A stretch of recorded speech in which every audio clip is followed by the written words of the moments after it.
Subscribe now and become part of the movement. Together, let's amplify the voices that matter. Boys, let's chat Aunty Reeh's open mic. Thank you so much for being here another beautiful day. This is your host, Aunty Reeh, and welcome to Boys Let's Chat, Aunty Reeh's open mic. I'm happy to be here. The weather looks a bit promising. I don't know whether we're still in the cold weather or it's the warm season, but we are here regardless. Now, the letters have now been submitted. Students are joining university from September. Now, I just wanted to talk to you today as your mother, because anyone who's joining campus next month is the age of my child and my children. And I thought today to just have a very intimate conversation with you on what you're going to face and what you're going to be and what you're going to see, because this is going to be a totally new thing that you have not had before. You know, a lot of you have, most of you went to primary schools, day schools, and then maybe extended to go to boarding schools. And today I want to specifically talk to the boys. Maybe just very few of you went to boarding, but most of you were in primary. But even in high school, there was a lot of engagement between your teachers and your parents and yourselves, and there was a lot of clinic days where your parents came to school, whether it was boarding or day school. For those who are in day school, of course, your parents saw you every day. Now, this is different. You know, some of you are going to move counties. You're going to be coming from up country to Nairobi. There are those who are coming from Nairobi going to up country. And it is going to be totally different. And man, oh man, it is going to be freedom. And I thought to just talk to you, because tertiary education is important. If it wasn't, and if you don't want to make the most of it, you might as well not go to university, and that's the truth. But if you have purposed to go to university and see yourself through the university years for whatever course that it is, then there are certain things that you must be very conscious about. Otherwise, one, you will only sail through those 5 years, 6 years, or 7 years in uni. Two, you will not finish. Both of which are a loss of time, money, and effort. So I would like to ask you, and just let you know what you're going to face out here, and some of the things that you have never seen before in your life, and therefore how do you manage? As a start is freedom. Now, the freedom in university is multifaceted. First of all, there is no parent there. And therefore, and for those who've even moved from other towns, you have all the time to do anything you want to. Secondly, the lecturers at the university will never follow you to either be in class, submit your assignments, sit your cards. And it will all boil down to you. How do you manage your freedom? One, you must be very, very self-aware. You must be conscious that the time is yours. How you plan it is for you to plan it, to do the right things at the right time in the right place. So you have to be so conscious and self-aware about this time nobody follows you. What do you want to get out of the 4 years? What do you want to get out of the 6 years or the 7 years, really depending on your course. So please make sure that you're in class when you're needed to be in class. Please know when to submit your assignments. Please know when to follow up with your lecturers. Basically, you have to really plan yourself and know that if you miss class, nobody will even bother to find out where you are. You will have to manage your timetables. You've got to sit these exams. You've got to be there in the exam. So number one is to really be very self-aware that your entire 4 years or whatever number of years in campus will be managed solely by you. Secondly, is you also have to be very conscious about your financial discipline. Now, some of you, like I said, are coming from very far. And you have seen, and I'd like you to be very conscious about the model that the government has put. The support and the sponsorship is not 100%. And therefore your parents are footing the greatest chunk of the bills for school, the school fees, the upkeep and all that. It's very easy for you to think, now maybe you're in Nairobi, umetoka ushago, and you're thinking this is the life. You're going to hang out, you're going to eat all the foods that you had never eaten, you want to dress up like the people in Nairobi do, or your peers in the universities do, perhaps your seniors within the universities. That can take you down, and therefore I want to just take 2 minutes and talk about financial discipline. The monies that you have been given is to last you whatever period your parents have given. So either it's monthly or it's for the semester. So if you squander this money within a month, then really you're going to be dependent on other people. And your colleagues or your peers in the universities also have just so much money as you do. And therefore, how are they going to continue to feed you every single day? How are they going to buy you airtime? How are they going to just manage to let you survive until your next money comes in? And therefore, it takes prudence to know that, I've got to work within my budget and in fact, even reduce what you initially thought you'd spend on so that you can always remain with a little extra. I want to tell you that it's a burden already to your parents. Parents out here are struggling. We are struggling to send you to school. And it will be very unfortunate if you now just decide you're living your life in the way you do and then think that you'll keep emailing and calling and asking for more money. Sometimes there's no more money. And remember, there is no money from the government. What you've been allocated according to the letters that you've received, that is all the government is giving you. So really, really, really be conscious about how you spend. You don't have to be big. You don't have to look like the others. Yes, I think by now you're smart and old enough to realize that everybody is different. People are different. There are those who are coming with a stronger financial capability and power, and you don't need to match up to them. It is okay not to afford to go for a movie. It is okay not to have the latest clothes. It's okay not to have the latest phone. It is okay. Nobody is going to laugh at you. Nobody is going to make a bully out of you. And therefore, really be very conscious so that you see yourself through. Some of you boys have been, most of you really have been in boys' schools the entire of your high school. And all of a sudden, girldom, these girls are going to be there and they are hot and fly, beautiful and smart. I don't think you can afford a wife in year one. You have to know how to interact with them. You have to really be conscious. One, there is the tendency of the girls wanting to live off you. Refuse. Don't allow girls to live off you. When your parents were giving you the money, it was not for you na girldom. Really. And therefore, you must know where to draw the line. But most importantly, please know that you are in a learning institution and not a dating scene.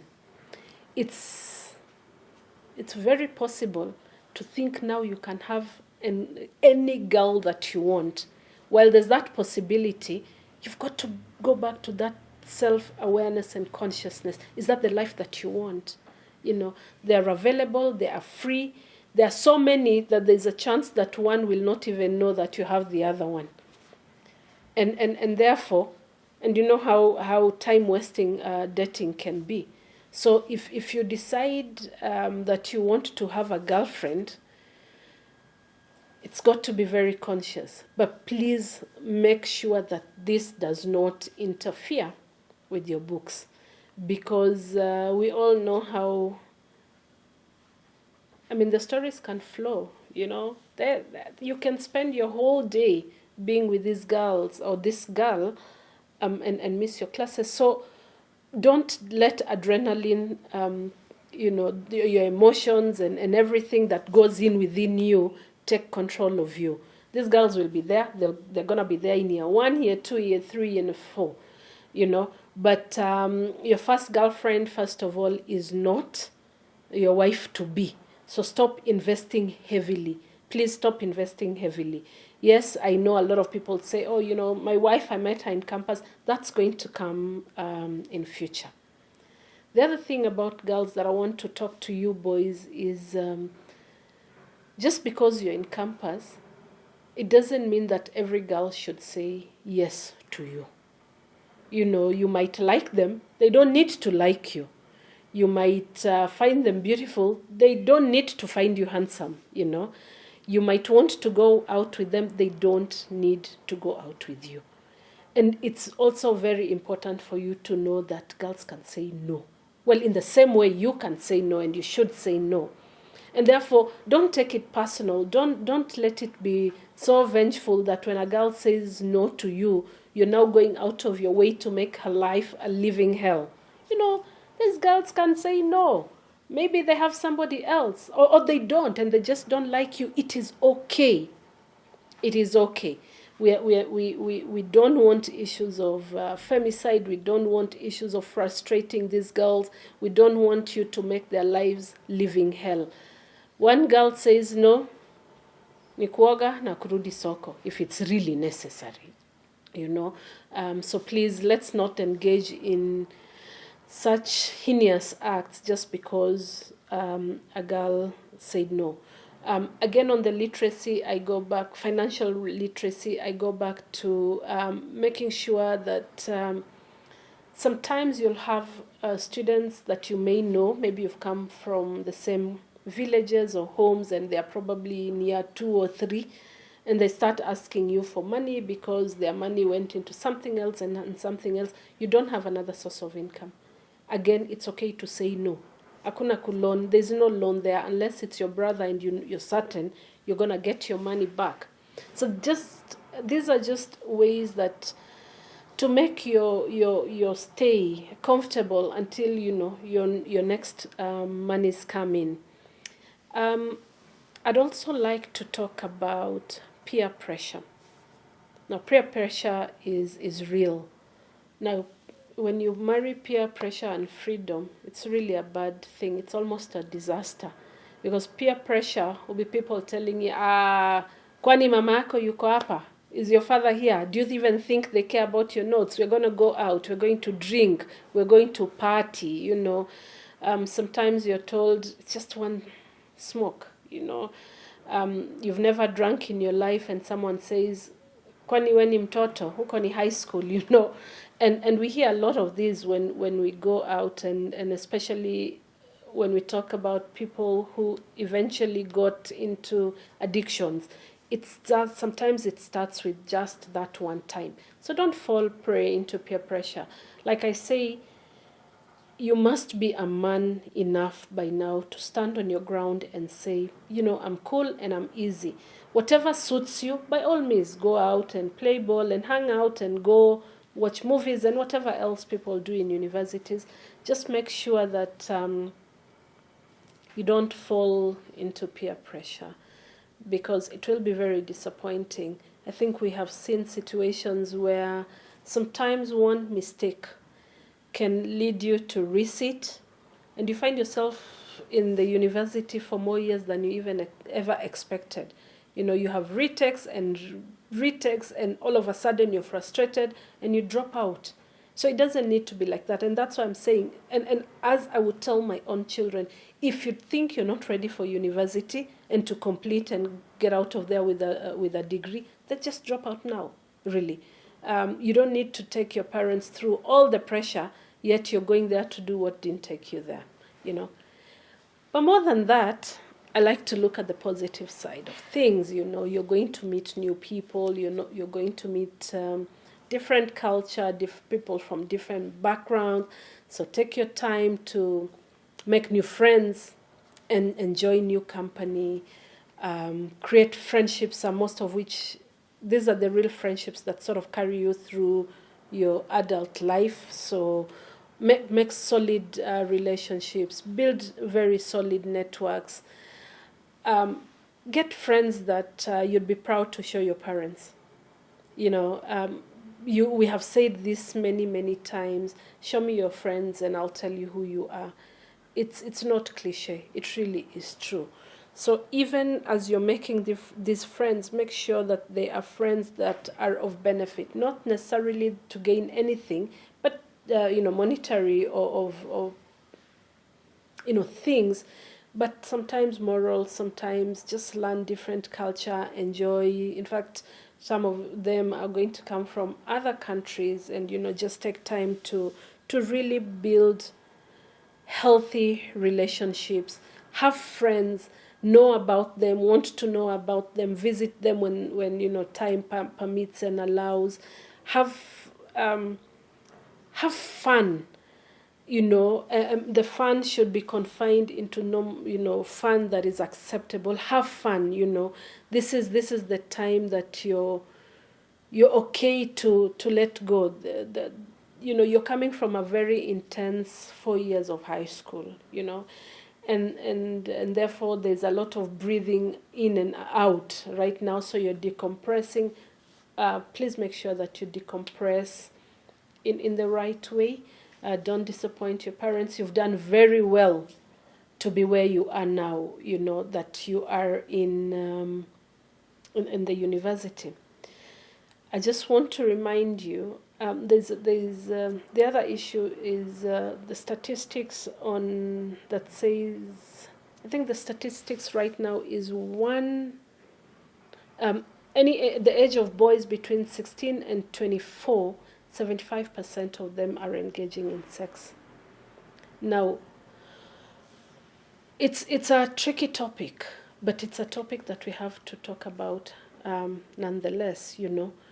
A lot of boys have the misconception that this has nothing to do with them. The burden falls on the girl. If anything happens, the girl gets pregnant, but you walk scot-free. That's on a good note, really, that if the girl gets pregnant, but there's more to it than just pregnancy. There's diseases, there's really, there's HIV, there's all other manner of sexual transmitted disease. And there's also some moral aspect into it. How happy would you be? And you've got to ask yourself that question. That a girl has dropped out of school because they got pregnant by you, and you're easy and continuing with your education as if nothing happened. It's a pity, really, and therefore be very, very conscious about it. I see a lot of boys who told us or continue to tell us, but we told the girls to take care of them, that they don't get pregnant. The word skips me, but that's not it. Sometimes these things fail, and getting pregnant sometimes is the easier problem. There's diseases, but I just want to tell you, please be a gentleman. This is the beginning of you being a gentleman. You may not get pregnant, but someone's daughter will be, and you don't want to be the guy who's ruined somebody else's life. But also, as I have said to my own children, and I hope parents who are listening can do the same. For me, my principle is very different. If you get someone's daughter pregnant, that means you're man enough. You're man enough to take care of her. You're man enough to take care of yourself and the pregnancy until the baby comes. So, lucky for you if you have money. Because if you don't have money, I will get you out of university for you to go and hustle, for you to take care of that girl. Because that's the right thing to do. So just to know, I mean, for the boys in my house, they know it. And I can't put this in any more stern words. I will get you to take care of that baby. I don't care whether, she's the girl of your dreams, and then you come and tell me, oh, but I had not planned to marry her. You may not marry her, but you will see her through that pregnancy, and that child you will take care of. So don't run away from responsibilities. Don't be careless, and think it's got nothing to do with me. My friend, it has everything to do with you. So before you do, you get yourself involved with these girls, think about the repercussions. Really think about your actions, because you don't want to be a father at 18. I don't think you can be able to take care of a child in 18. Your mother and your father is still taking care of you, So, yeah. Na msiende kufanya wasichana wa watu bibi. I know there is a lot of these issues about accommodation, and but I also know that the universities have now actually, I think by a large extent, first years and second years are housed within the campus. And therefore stop lying. Don't lie to your parents that you're getting houses somewhere else. You have accommodation within the campus. To make use of it. That's a saving. It's a lot easier than going to rent a house somewhere else. So yeah, I really hope that you can enjoy your 4 years. I really hope that all the hard work that you put in your high school, and all the dreams that you had built for yourself, this is your opportunity to realize them. I think, just to tell you, and quite honestly, this is where you're really beginning to build your life. Primary, high school were just stepping stones. This is it. If now you have an opportunity to be at the university, please concentrate on what took you there. I am not saying don't enjoy yourself, and I repeat this, please have fun, make the most of it, create some of the most solid relationships you will have, build some very strong friendships that you'll hold, but really just focus and do what you needed to do. A lot of things will change by the time you're in year 2, 3, and 4, and for those continuing students, into the 5 and 6 years, but for now, don't be deceived by the freedom. Don't be deceived by the too much time that you have in your hands. Don't be deceived by all these girls that you're going to meet, and keep your relationship safe. Be very self-conscious and aware.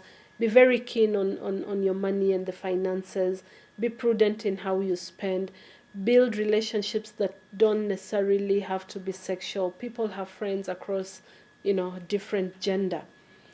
And I just want to touch on this issue of LGBTQ, it's touchy.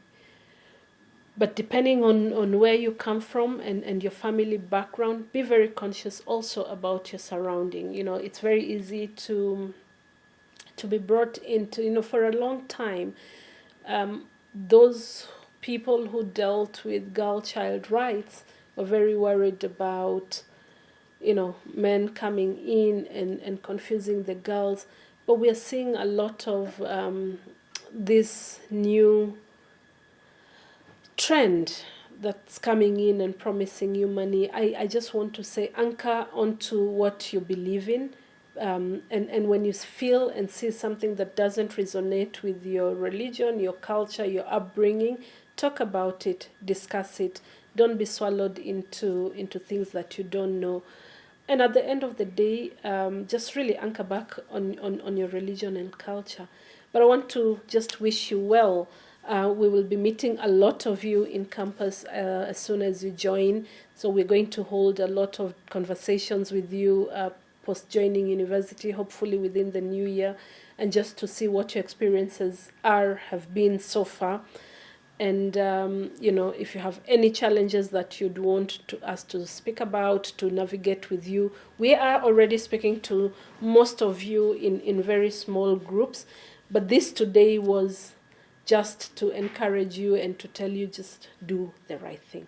So thank you so much. For now, I'd like to ask that you please subscribe to our channels, go to all our social media pages, like, leave your comments. We're happy to hear from you. Let us know, sorry, if you'd like us to come and visit you in your universities. We are open to talking about specific groups. We'll be coming with experts in different fields to help you in, just how to navigate this whole space. But we're here always for you. So join us, subscribe, like, share, leave comments, let us know what you think. And, for now, enjoy campus, enjoy your university, and well done for being there. Thank you. Subscribe now and become part of the movement. Together, let's amplify the voices that matter. Boys, let's chat Aunty Reeh's open mic.